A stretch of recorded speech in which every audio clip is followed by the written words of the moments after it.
Hey there folks, welcome to the channel. I'm glad you could be here. I'm right in the middle of making sausages for Celebrate Sausage Season 5, which premieres October 1st, 2024. And this morning sausage could really benefit from an elevated spice crust inside the casing. And so in today's episode, I'm going to share with you the recipe, the technique on how to apply a spice crust inside your sausage casing. Let's get into it. For today's spice crust, we're going to toast a little black pepper and coriander seed. Now, you don't have to toast yours, and you can use just about whatever spice you want. Some do work better than others, but I am going to toast this until it starts to take on a little color and the coriander starts to snap, crackle, and pop. Next, we're going to grind this down, and I thought, you know what, a little red chili flake would be pretty cool as an addition, so we're going to add some of that at this point.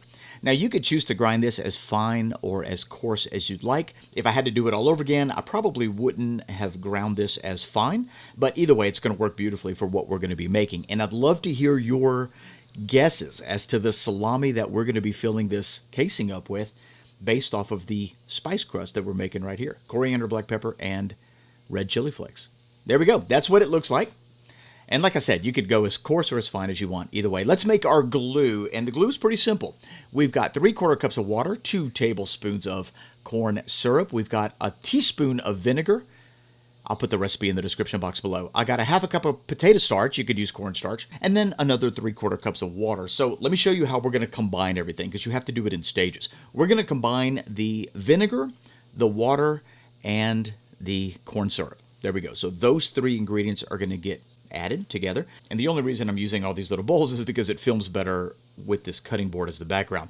But I would just add it to your cooking pot. All right, so once those 3 are added together, you're then going to make your slurry and add the rest of your water to your either potato starch or your cornstarch. Give it a little mix, and there you have it. So now you should have 2 separate groups of ingredients. You've got your slurry, and then of course you've got your vinegar, water, and your corn syrup. So let's pour the vinegar, water, corn syrup into a small pot. And like I said, you could have started with this pot. It's not that big a deal. Bring it to a boil. Once it's boiling, add your slurry. And this is where things start to happen kind of quick.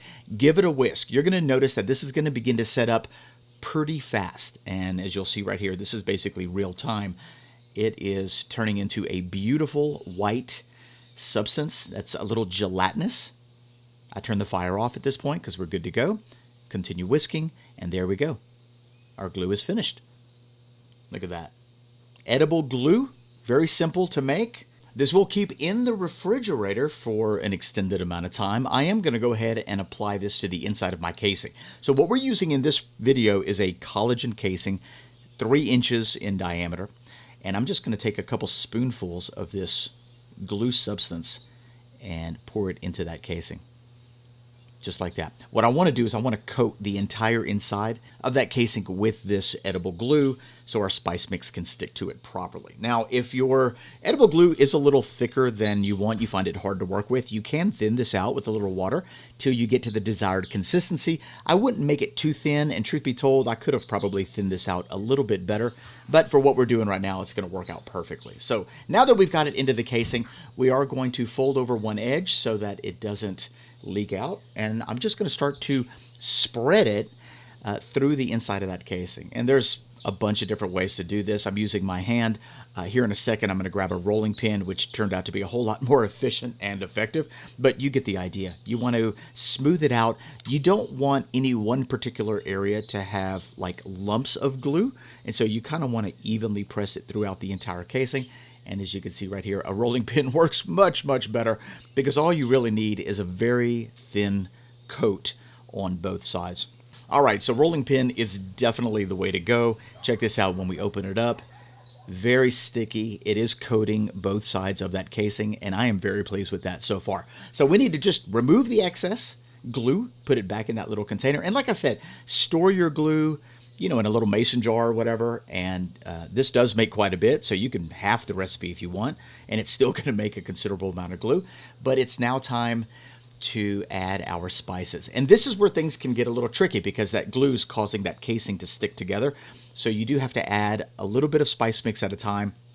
When you add it, you are going to basically open up that casing. And then as the spice mix sticks to the wall, it will naturally, you know, create that barrier where the casing will stop sticking on itself. And that's all we're doing right here.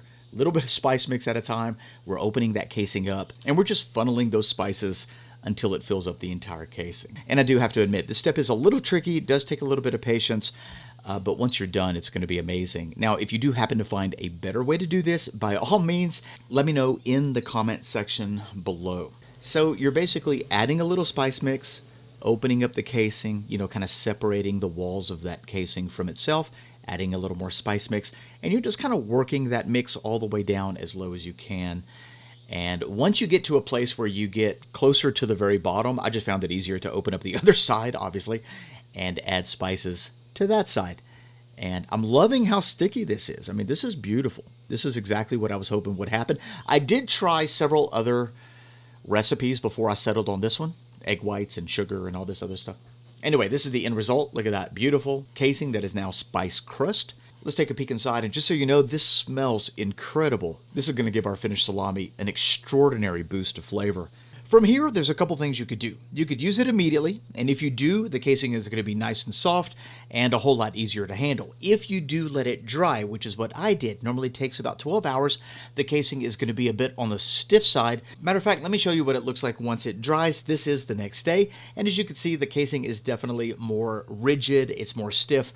The spice crust, though, is stuck on there nicely, and when you slide this onto your horn, you got to work a little bit harder to get that casing all the way on the horn. This is what it looked like when we finished, and as I'm stuffing my salami meat into it, I am packing it in there as tight as I can. This is our finished product. Let me know in the comment section below what y'all think, and as I finish this incredible, one-of-a-kind salami, let's wrap this video up with a few thoughts.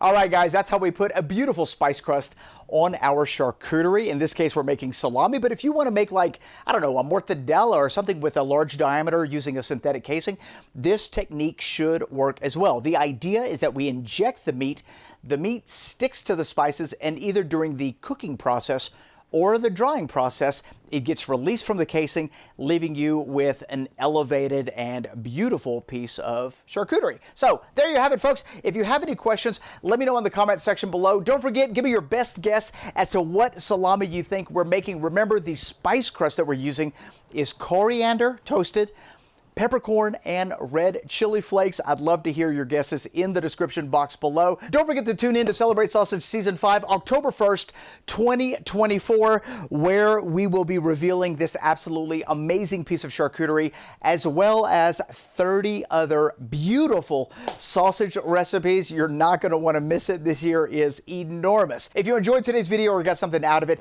give it a great big thumbs up. And if you are a sausage fan, hit that subscribe button and that notification bell, because you are not going to want to miss what we got coming down the pipe. Thanks a lot for watching. See you in the next one. Bye-bye. Oh, this smells so good. We need to smoke it.